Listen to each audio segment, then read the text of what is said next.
Welcome to your daily cricket show. ICC men टी20 world cup की सारी खबरें आपको मिलेगी हमारे चैनल पे। सबसे पहले हम बात करेंगे जो कल मुकाबला हुआ था इंग्लैंड और पाकिस्तान का पालाखेले इंटरनेशनल स्टेडियम में। इस गेम में पाकिस्तान ने टॉस जीता और उन्होंने बैटिंग करने का निर्णय लिया। हालांकि पाकिस्तान की बॉलिंग अच्छी थी। शाहीन अफरीदी ने 4 विकेट्स लिए। पावर प्ले में भी पाकिस्तान ने काफ़ी दबाव बनाकर रखा था इंग्लैंड के ऊपर। बट नंबर 3 पर जो चेंज इंग्लैंड ने किया है, बहुत ही बेहतरीन तरीके से उन्होंने ये चेंज को डिसाइड किया। नंबर 3 पर आते हैं कप्तान हैरी ब्रूक, और जब कप्तान आए उन्होंने 100 रन्स बनाए इन 51 बॉल्स। इसी के साथ प्लेयर ऑफ द मैच भी हैरी ब्रूक रहे। हैरी ब्रूक के बारे में अगर हम कहें तो world class innings from world class player.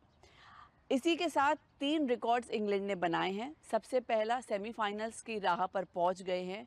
ये 5वीं बार लगातार है जो इंग्लैंड सेमीफाइनल्स की राह पर पहुंच गया है, और इंग्लैंड के पहले कप्तान हैं हैरी ब्रूक जिन्होंने सेंचुरी बनाई है इस वर्ल्ड कप 2026 में। आगे हम बढ़ेंगे और बात करेंगे जो मुकाबला आज होने वाला है श्रीलंका और न्यूजीलैंड का। जी हाँ, हमें पता है कि जो प्रेमदासा का पिच है वो बहुत ही स्लो है और यहाँ पर बाउंड्री बड़ी है। छक्के लगाना आसान नहीं है। इस पिच पर बहुत ही अच्छे प्लानिंग के साथ और पेशेंस के साथ खेलना होगा। हमारे साथ अब जुड़ेंगे Ashneer Siddiqui, international sports journalist, और Asadullah Khan, international farmer Afghanistan player and coach. Sir, सबसे पहले पाकिस्तान और इंग्लैंड का जो मुकाबला हुआ, पहले भी पाकिस्तान ने कभी नहीं हराया इंग्लैंड को। 3 मैचेस हुए हैं और कल वही हिस्ट्री रिपीट हुई। हैरी ब्रूक की जबरदस्त शानदार बिल्कुल, प्रदर्शन रहा। कल का जो मैच था ना वो असल में कप्तान का मैच था। एब्सोल्युटली हैरी ब्रूक का मैच था 100 रन और उन्होंने एक मिसाल कायम कर दी कल। हाँ। मैं वापस इंडिया पे आऊंगा कि हाँ। इंडिया के लिए भी, सूर्य कुमार यादव के लिए भी, कि टीम मुश्किल में हो तो आपको खड़ा होना है, कप्तान को खड़ा होना है, इसमें कोई दो राय नहीं। क्योंकि जिस तरह से इंग्लैंड ने शुरुआत ली थी और शाहीन शाह अफरीदी पुराने कलर में थे, कल उन्होंने धड़ाधड़ विकेट निकाले। इंग्लैंड के तकरीबन 50 पे 4 विकेट गिर चुके पावर थे। प्ले में काफी दबाव लेकिन आ उसके गया बाद ब्रूक ने कहा कि वो एक शत्रुघ्न सिन्हा का डायलॉग है ना कि वो बोल देना छन्नू आया था, तो वही ब्रूक ने कहा पाकिस्तानियों को बोल देना ब्रूक आया था कल, है ना। उसने जो है 50 या कुछ 51 बॉल्स गेंदों में 100 मेरे पूरा ख्याल से किया। बॉस और एम्प्लॉय का मैच भी था। हाँ। तो पाकिस्तान को उनसे जीत के भी ज़्यादा खुशी नहीं होती है और पाकिस्तान को उनसे हारने में भी ज़्यादा तकलीफ नहीं होती है। तो मैं इसको बॉस और एम्प्लॉय का मैच भी कहूँगा। हाँ। वो भी खुश हैं, वो भी खुश हैं कि ठीक है बॉस ने हराया। लेकिन मैच को अगर देखा जाए, इंग्लैंड ने बड़ी रिस्पॉन्सिबिलिटी के साथ एक बार फिर कैप्टन ने रिस्पॉन्सिबिलिटी लिया। उस वक्त तक बाहर नहीं आए जब तक मैच बिल्कुल, जब तक मैच क्लियर नहीं किया। क्योंकि पाकिस्तान का जो स्कोर था 164 का, वो कम जरूर था टी20 के लिहाज से। उसके लिए भी कुछ वजह थी कि उनके बैट्समैन में से किसी की भी जो है वो एक साहबजादा फरहान ने 63 बनाए, उसके अलावा कोई जो है उनको सपोर्ट नहीं कर पाया। फखर जमान को लेके आए थे, फखर जमान 25 रन बना के चलते बाबर आजम, फखर जमान दोनों ने 25-25। मुझे लगता है कि सिवाय साहबजादा फरहान के उनका जो पोजीशन था वो अपनी जगह पे था। बाकियों को मुझे लगता है कि ऐसे पीछे देख रहे होंगे कि पवेलियन में किसको भेजा जाए नेक्स्ट। जैसे हम टेनिस बॉल में बचपन में खेला करते थे। हाँ। तो ओपनिंग जाते थे, फिर हम उसके बाद जब वो आउट होता था फिर हम पीछे देखते थे, हाँ किसको भेजे, किसको अब भेजा, कौन, तुम हाँ। चले जाओ, तुम चले जाओ। उसको खुद भी नहीं पता होता था कि मेरा रोल ये आने वाला है। तो जब बाबर आजम की भी मैंने बैटिंग देखी और बाकी लोग भी जिस तरीके से बैटिंग करते हैं, फखर को आपने अगर यूज करना था तो उसको ऊपर चढ़ाना चाहिए था। हाँ, उसको आप इतना नीचे भेज रहे हैं, कॉम्बिनेशन करना चाहिए था। तो मुझे नहीं लगता कि कैसे मैनेज हो रहा है, कैसे जैसे आप बॉलिंग में भी देख लीजिए, शाहीन शाह अफरीदी ने अपना रोल जो उनका होता है उनका बहुत दिनों के बाद कल शाहीन शाह अफरीदी अपने कलर में दिखे। हाँ, उनको अपना पता है कि मुझे पहला ओवर करना है। ठीक है, उन्होंने अपना रोल भी निभाया और उनको पता था और उस रोल पे वो कामयाब रहे। लेकिन बाकियों को फिर बॉलिंग में भी पता नहीं था कि किसको क्या करना है, कहाँ पे करना है। पाकिस्तान की प्लानिंग बहुत लैग कर रही थी और उस्मान तारिक को इतना लेट क्यों भेजा? उस्मान को इतना लेट, उस्मान के ओवर ही पूरे नहीं हुए। अच्छा, एक और चीज जो मुझे कल मिसिंग लगी कि उस्मान के साथ अगर कल वो होता, अबरार होता, तो शायद वो अगेन वही बात है कि फंसा लेता। लेकिन कल दिन ब्रुक का था तो कोई फंसने वाला नहीं था। लेकिन एक ये जो मिसिंग कॉम्बिनेशन मुझे ऐसा लगा क्योंकि उस्मान के साथ कोई दूसरा रेगुलर स्पिनर आपके पास नहीं था, सारे ऑलराउंडर ही आपने रख रखे हैं। जी बिल्कुल, हमने वही कहा कि देखिए कोई कॉम्बिनेशन नहीं बन पा रहा टीम हाँ। कोई कॉम्बिनेशन उन्होंने बनाया भी नहीं पिछले साल से। बस जिसको चाहा जहां भेज दिया, जिसको चाहा पुश करवा लिया। कैप्टन कभी नए बॉल से आ रहा है, कभी बॉल ही नहीं किया, कभी किसने क्या किया। जो बाबर आजम है, कभी उसको बेंच पे बिठाए रखा, पैड किए हुए, भेज ही नहीं रहे। तो ये बहुत ही मुश्किल सूरत हाल है पाकिस्तान टीम के लिए मेरे ख्याल से। शायद मुझे ऐसा लगा बाबर आजम के साथ इस पूरे टूर्नामेंट में पाकिस्तान ज्यादती कर रहा है, क्योंकि कुछ भी हो एक सबसे सीनियर प्लेयर है वो आपकी टीम का, और देयर वाज अ टाइम जब उसको कंपेयर किया जाता था विराट कोहली के साथ। तो आज ऐसा क्या हो गया कि जो है आपने उसका खेल खराब कर दिया है, मुझे ऐसा लग रहा है। वो तो खुद जो गलतियां कर ही रहा है, टीम मैनेजमेंट को खेल खराब करने पे भी तुला हुआ है। देखिए एक तो टीम मैनेजमेंट ने ख़राब किया, दूसरा उनके जो एक्स प्लेयर उनके टीवीज़ पे बैठते हैं, उनका बड़ा हाथ है बाबर की क्रिकेट को ख़राब करने में। सारी क्रिकेट बाबर की, क्योंकि बाबर को no doubt he was the best player. वो बहुत अच्छी बारी खेल सकते थे और खेल सकते हैं अगर ट्रस्ट किया जाए, अगर उनको ऑनरशिप दिया जाए। देखिए ऐसे प्लेयर को जो बड़ा नाम होता है, बड़ा उनका उनसे लेना भी बड़ा है, तो डेफिनेटली आपको उन पर ट्रस्ट करना पड़ेगा, आपको उनको सपोर्ट करना पड़ेगा। जैसे कि इंडिया के कैप्टन ने अपने प्लेयर्स को सपोर्ट कर रहे हैं, इंग्लैंड की टीम अपने प्लेयर्स को सपोर्ट। देखिए इंग्लैंड की भी अगर आप देखें कोई स्कोर नहीं कर रहा तो उनके कैप्टन ने कुछ चेंज नहीं किया है अभी तक। हाँ, उन्होंने किसी को कर भी बटलर हाँ, फेल रहे, हाँ, कल बटलर एक रन बना के शायद आउट हुए। हाँ, उन्होंने पवेलियन में कुछ चेंज नहीं किया है, उन्होंने किसी को बिठाए नहीं रखा कि तुम बैठे ही रहो। देखिए ये होती है प्रोफेशनल क्रिकेट, ये होती है प्रोफेशनल मैनेजमेंट। एक मैनेजमेंट वो है कि बस ठीक है, आप जो वहाँ से ऑर्डर आ रहा है वही खेल। मुझे तो कैप्टन और कोच के पास कोई अथॉरिटी लगती ही नहीं है पाकिस्तान की। सर देखे ना, बट साउथ अफ्रीका भी कितना प्रिपेयर्ड आई थी, प्लान और एग्जीक्यूट किया, इंडिया को उन्होंने डाउन कर दिया, और कल इंग्लैंड ने। ऐसे में सेमीफाइनल्स में अब इंडिया और पाकिस्तान पहुंचेगी नहीं पहुंचेगी, ये भी अभी बड़ा सवाल ये भी बड़ा सवाल है। एक चीज तो तय हो गई कि पहली टीम जो है वो सेमीफाइनल की वो इंग्लैंड फिक्स हो गई। इंग्लैंड तो है सेमीफाइनल्स में पहुंच गई है उसने, और दोनों बड़े मैच जीते उसने, मतलब पाकिस्तान से, श्रीलंका से, है ना। और अगेन कल ब्रुक ने ये भी बना दिया, एक मिसाल बना दी है खासकर सूर्य कुमार यादव के लिए, कि ब्रुक के भी जो है इंग्लैंड के भी कल पहला विकेट गिरा 1-0 पे, दूसरा 17 पे, तीसरा 35 पे। तो 35 पे 3 विकेट गिर चुके थे, 60 रन पे 4 विकेट थे उनके, लेकिन कप्तान ने फिर कप्तानी वाली पारी खेली, स्कोर तक पहुंचाया। ये नहीं कि वो उसी सीक्वेंस में जो है वो भी अपना विकेट देके चले गए। उन्होंने कोशिश किया। देखो सबका रोल होता है, ऐसा नहीं है कि कंफर्म वो स्कोर करेगा। टीम में एक प्लेयर स्कोर करता है, बाकी सपोर्टिंग रोल। विल जैक ने सपोर्ट किया, जैक ने बहुत अच्छा सपोर्ट किया, 30-28 रन बनाए। कर सकते हैं शुरू में, आप एग्रेशन दिखा सकते हैं, ठीक है। विकेट कोलैप हो गया तो जो मिडिल ऑर्डर है वो उसको संभालता है, किसी हद तक लेके जाता है। लेकिन जब एंड पे पावर प्ले आता है, पावर हिटर्स आते हैं, वो अपना रोल प्ले करके वो स्कोर को सही जगह पे खड़ा कर देते हैं। लेकिन यहाँ पे थोड़ा सा मैं कहता हूँ कि शुरू में भी 7 से 8 रन कम बने, सर्कल में भी 7 से 8-10 रन, और 10 रन आखिर में भी कम बने।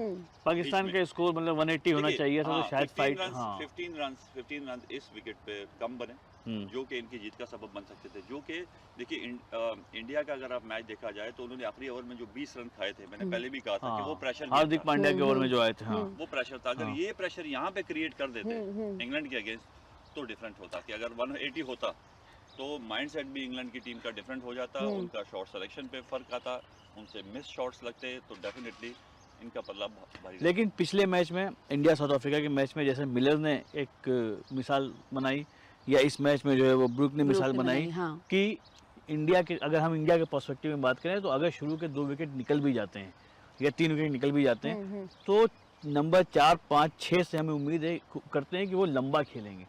वो उसी सीक्वेंस में तू चल मैं आया वाली पारी खेलने, इस वजह से जो है टीम को नुकसान उठाना पड़ा। तो यहाँ पे, और यहाँ पे सूर्य कुमार यादव का रोल बहुत अहम है, क्योंकि सूर्य कुमार यादव ही वहाँ पे आ रहे हैं, वो खेल सकते। अगर ओपनर्स या पहला विकेट और दूसरा विकेट, तीसरा विकेट जल्दी निकलता है तो सूर्य कुमार यादव के नंबर आता है, उन्हीं को खेलना है। देखिए वो अच्छे प्लेयर हैं, उन्होंने प्रूव किया एक मैच में वो खेले ऐसा। हाँ, जैसे यूएस के खिलाफ, हाँ यूएसए के खिलाफ खेला था। लेकिन एक्सपेक्टेशन उनसे ज्यादा है, अच्छे प्लेयर हैं, करेंगे।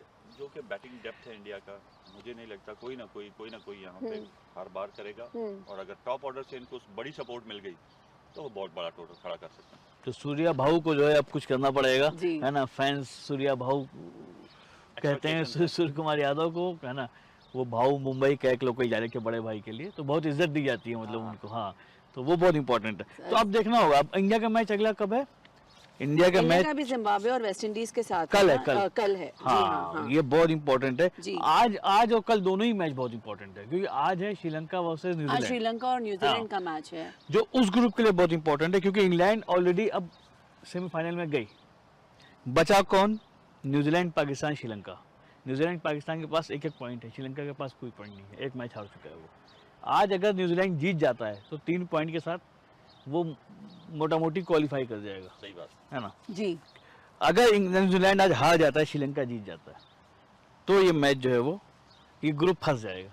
तो इंटरेस्टिंग होगा आज का मैच। ग्रुप 2 के लिहाज से बहुत इंपॉर्टेंट है, क्योंकि यहाँ से तय होगा कि पाकिस्तान 1 ड्रॉ 1 हार, न्यूजीलैंड। सर अगर पाकिस्तान जीत भी जाता है तो टोटल उनके पास 3 ही पॉइंट पॉइंट्स होते हैं ना। हाँ, हाँ। लेकिन अब इनका एक मैच और बचा हुआ है ना अभी। हाँ। श्रीलंका के साथ जी। तो एंड खैर अब तो वो कहानी बदल गई। अब तो हाँ। इंग्लैंड ने सिक्योर कर लिया अपना प्लेस। अब देखना होगा दूसरे नंबर पे कौन है, जिसमें न्यूजीलैंड के चांसेस खेल को देखते हुए ज्यादा लग रहे हैं मुझे। बट श्रीलंका है, उसका अपना होम ग्राउंड है, उसकी अपनी प्रिपरेशन है। तो आज श्रीलंका न्यूजीलैंड का मैच बहुत क्रिटिकल होगा ग्रुप 2 के लिए, सुपर 8 में ना। और कल बहुत इंपॉर्टेंट मैच होगा हमारे लिए। कल हमारे यहाँ शायद तय हो जाए ग्रुप 1 में इंडिया के साथ इंडिया और क्या जिम्बाब्वे होने वाला है ना। हाँ, इंडिया को अटैकिंग क्रिकेट क्योंकि कल इंडिया जिम्बाब्वे का मैच है और वेस्ट इंडीज का नहीं, वेस्ट इंडीज साउथ अफ्रीका का मैच है, राइट। तो West Indies south Africa, India Zimbabwe, बड़ा इंपॉर्टेंट दोनों मैच बहुत इंपॉर्टेंट है। important अगर कल वेस्ट इंडीज ने साउथ अफ्रीका को हरा दिया हाँ। है ना, तो ये ग्रुप फंस जाएगा यहाँ पर। हाँ। और अगर मान लो साउथ अफ्रीका कल जीत जाता है तो फिर वो इन्हें मैच जितने हैं। हाँ, फिर वो उसके बाद दूसरा कौन जाएगा उस पर लड़ाई होगी। तो इस ग्रुप में, ग्रुप 2 में इंग्लैंड ऑलरेडी फिक्स हो चुका है। ग्रुप 1 में अभी कल तय होगा, खासकर वेस्ट इंडीज साउथ अफ्रीका के मैच के बाद। सर आप इंडिया और जिम्बाब्वे के बारे में बात कर रहे हैं, एक बड़ी खबर है, रिंकू सिंह वापस चले गए हैं। बोल रहे हैं कि इमरजेंसी में गए हैं, ये बात कितनी सच है? नहीं या देखो, वो practice पर उससे भी ज्यादा नहीं आए इससे थे? जरूरी है कि मौका किसको मिलेगा। मौका किसको मिलेगा ये रिंकू भी सिंह बड़ा अगर सवाल है। गए, बाहर गए है ना इमरजेंसी में, तो अब उनकी जगह कौन? ठीक है, अक्षर पटेल को कल आप बैक कर रहे थे, हाँ। वो आ गए, तो अब तो बन गया ना कॉम्बिनेशन बन गया वापस कि भाई आपने वाशिंगटन सुंदर को अगर बाहर बैठा दिया तो अक्षर पटेल और कुलदीप यादव दोनों आ गए अंदर, तो पूरा हो गया। बट बेचारे संजू सैमसन के लिए भी जगह नहीं बनी। देखिए सर संजू सैमसन प्रैक्टिस पर आए थे सबसे पहले। संजू आए थे। सैमसन तो प्रैक्टिस पे आ ही रहा है, हाँ। पिछली बार भी आया था नेट पे, वो 2 दिन उसने प्रैक्टिस किया। आना तो है, रेडी तो रहना है। हाँ। एक टीम गेम है, मैंने आपको बताया हाँ। कि पवेलियन में भी आप बैठे हो तो आप खेल रहे हो मैच। हाँ, अगर आप पवेलियन में बैठे हो तो आप खेल रहे हो, सबसे इम्पोर्टेंट पार्ट हो। आपने पवेलियन को सिर्फ देखना है, आपने पवेलियन में पॉजिटिविटी क्रिएट करनी है, आपने अपने प्लेयर्स को उठाना है। तो यहाँ से एक बड़ी सपोर्ट होती है जो अपने प्लेयर्स को उठाना होता है। पवेलियन में अच्छा माहौल होता है, कोचेज आपके पॉजिटिव करने की कोशिश कर रहे होते हैं, कैप्टन आपको बैक कर रहा है। तो मेरे ख्याल से इंडियन टीम का माहौल अच्छा, टीम का माहौल अच्छा, बहुत इंपॉर्टेंट हुआ, क्योंकि कल हम लोग जैसा कह रहे थे, जैसा असद साहब ने कल भी कहा था कि अभी ये जो मैच होगा यहाँ पे इंडिया को सिर्फ मैच नहीं जीतना है, बहुत बड़े बहुत मार्जिन अच्छे से मैच, मैच जीतना हाँ। है और रन रेट में करेक्शन करना है। एग्जैक्टली टॉस जीत हाँ, और वो बहुत इंपॉर्टेंट बात है कि अगर सूर्य कुमार यादव टॉस जीतते हैं तो किसी भी हालत में उनको बाद में बैटिंग करनी है, बाद में बैटिंग। पहले बैटिंग करने का फैसला नहीं करना है। क्यों?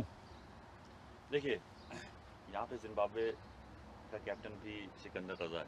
हाँ, कहीं ना कहीं वतन से मोहब्बत तो होती है, वो तो खुद बाहर हुए हैं। वो इंडिया को सिकंदर दूसरी रजा बैटिंग नहीं करने कल देगा। पाकिस्तान का बदला लेंगे इंडिया से। वो दूसरी बैटिंग नहीं करने देगा। हाँ, यहाँ पे ये देखना होगा आपको। तो जरूरी है कि सूर्य कुमार यादव खुद मतलब किस्मत उनका साथ दे और टॉस हाँ, जीते, किस्मत पे है, क्योंकि अगर सिकंदर टॉस जीतते हैं वो तो नहीं वो देगा। चाहेंगे कि जो है इंडिया पहले बैटिंग करे। पहले बैटिंग करे। लेकिन अगर इंडिया मान लीजिए बाद में बैटिंग करती है, इंडिया टॉस जीत के बॉलिंग लेती है, तो इंडिया के पास क्या टारगेट होना चाहिए कि जिम्बाब्वे के साथ कि हम अपना जो है ये मैच तो जीत ही लें, साथ में अपना स्ट्राइक रेट में करेक्शन भी देखिए, करें। वो फिर उसी सूरत में हो सकता है कि इंडिया को 260 250 रन करने हैं और फिर जिम्बाब्वे को 80 पे आउट करना है, 80 85 पे या इससे लेस, तो ये जरा बहुत डिफिकल्ट हो बहुत जाएगा, मुश्किल हो बहुत जाएगा। मुश्किल हो हाँ, जाएगा। लेकिन अगर आप इंडिया जिम्बाब्वे को 120 पे आउट करते हैं और वही मैच आप 12 से 13 ओवर में खत्म कर देते हैं, तो बड़े आसान हो जाएगा। आपके सामने टोटल भी आ जाएगा कि कितना करना है, कैसे करना है।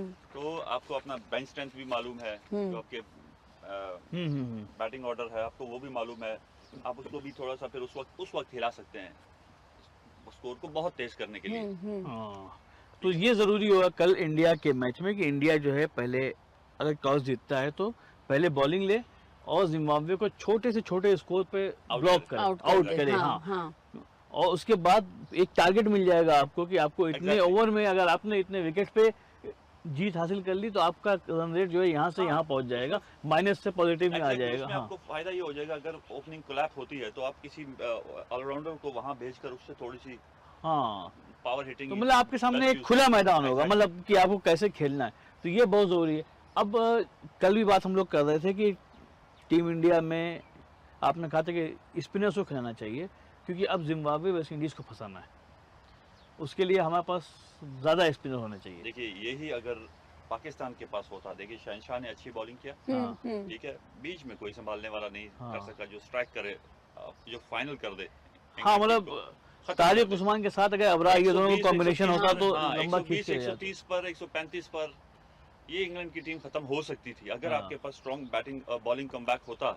यहाँ पर उस्मान ने बॉलिंग किया या शादाब ने बॉलिंग किया, शादाब की मैं क्वालिटी नहीं देखता हूं। ठीक है, शादाब मुझे ये लग रहा है शादाब का रोल भी वही हो गया कि एक ऑलराउंडर होना चाहिए टीम में, तुमको रखा गया है, वरना उन्होंने भी अभी तक कुछ ऐसा कमाल नहीं किया। वो मेरे ख्याल से किसी के लिए एक्स क्रिकेटर्स के लिए सरसब्ज और शादाब है, बाकी पाकिस्तान टीम के लिए वो सरसब्ज और शादाब नहीं हो रहे हैं, तो ये बड़ा इंपॉर्टेंट। हाँ, तो वही हम लोग स्पिनर्स की बात कर रहे थे कि स्पिनर्स आप कह रहे हैं कि हम इंडिया जो है वो कुलदीप यादव और अक्षर पटेल दोनों को खिलाए। बिल्कुल, वेस्ट इंडीज और जिम्बाब्वे के मैच, वेस्ट इंडीज को मैंने देखा है जब हम भी उनके एनालिसिस करते थे वेस्ट इंडीज के और जिम्बाब्वे के, तो हमारा स्पिनिंग स्ट्राइक होता था, हम एक्स्ट्रा स्पिनर खिलाते थे उनके लिए। एक्स्ट्रा स्पिनर्स कोई भी हमारे पास होता था तो हम सबको खिला देते थे। जैसे नबी होता था एक ही मैच में, नूर होता था, ये मुजीब होता था और नूर, राशिद, नूर, नबी, और हम चारों के चारों को खिला देते थे मैदान में। हाँ। तो हम 100% हमने उनको होम में भी सीरीज हराई,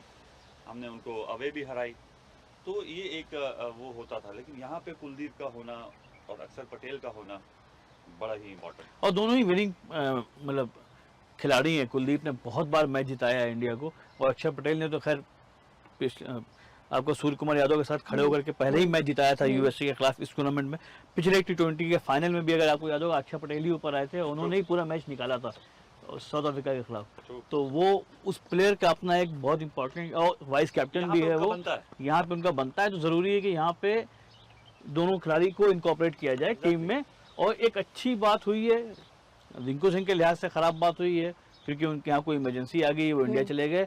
अच्छी बात ये हुई कि एक जगह अपने आप बन गई है, आपको किसी को हटाना नहीं है खिलाड़ी लाने के लिए। देखिए इंडियन टीम का मुझे ये पिछला डिसीजन भी अच्छा लगा कि उन्होंने वाइस कैप्टन को हटाया, क्योंकि जरूरत वहाँ पे कुछ और थी, तो उन्होंने कोई झिझक महसूस नहीं की और अच्छे पॉइंट पर अच्छा डिसीजन किया। वो अलग बात है कि वो वहाँ पे अच्छा बॉल फेंक नहीं सके जो बॉलर थे, लेकिन ओवरऑल डिसीजन जो था सुंदर ने, हाँ सुंदर को लेके आए आप, ठीक है उस टाइम एक डिमांड थी उस वक्त की, लेकिन अभी जो वक्त है जिम्बाब्वे के खिलाफ, वेस्ट इंडीज के खिलाफ डिमांड ये है कि हम रिस्क स्पिनर और फिंगर स्पिनर खिलाएं, यानी कि अक्षर पटेल और कुलदीप यादव को टीम में जगह देना ही होगा हमको। रिंकू सिंह चले गए हैं तो आपको सिर्फ अब वाशिंगटन सुंदर को रिप्लेस करना है, है ना।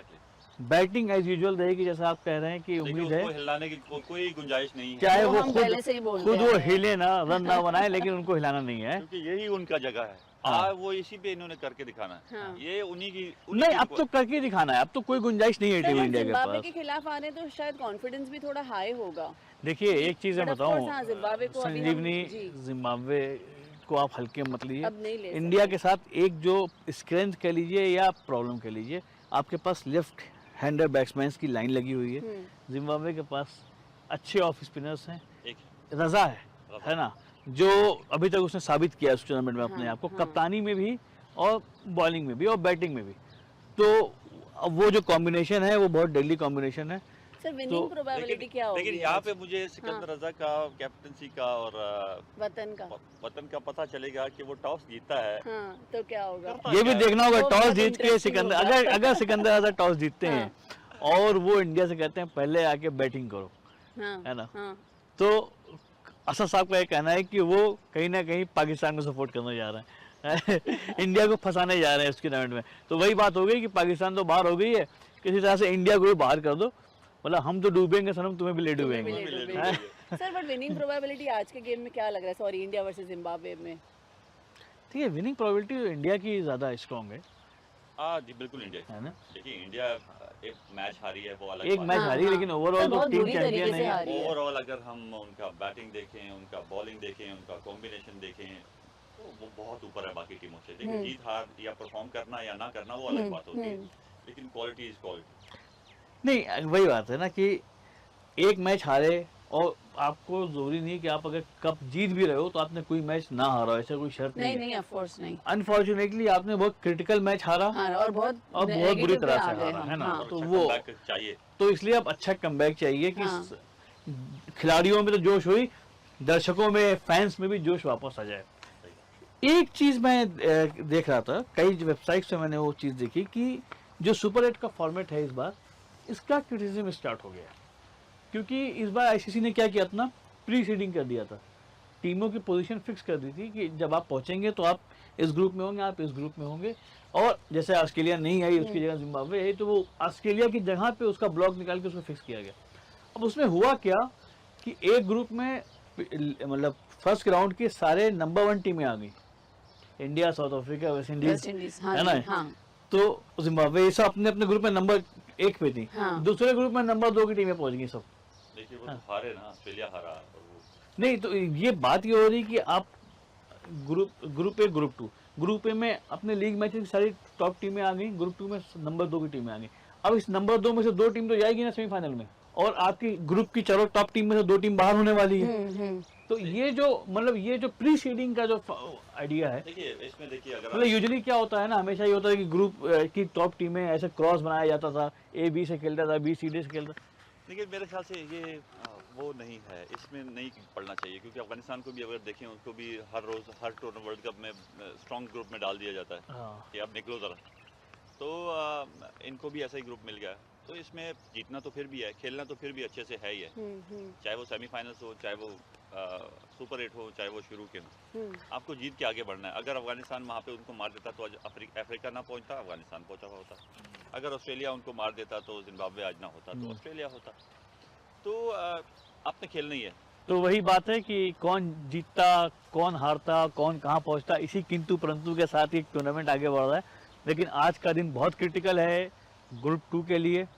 तय हो जाएगा कि किस टीम के कितने पॉइंट सेट होने वाले हैं। कल का दिन बहुत क्रिटिकल है इंडिया के ग्रुप के लिए, क्योंकि कल दोनों मैच बहुत इंपॉर्टेंट है, एक तरह से जजमेंटल डे होने वाला है। अगर कल कुछ अच्छा होता है तो फिर हमारे लिए फर्स्ट मार्च को एक तरह से क्वार्टर फाइनल होगा। इसी सारे मूवमेंट के साथ संजीवनी आपके पास खबरें लेके आती रहेंगी, असद साहब इंसाइट्स लेके आते रहेंगे, और हमारी जर्नी यूं ही आगे बढ़ती रहेगी। किंतु परंतु का सफर चालू हो चुका है। कौन सी टीम के खेलने से किसको फायदा होगा और किसको नुकसान होगा।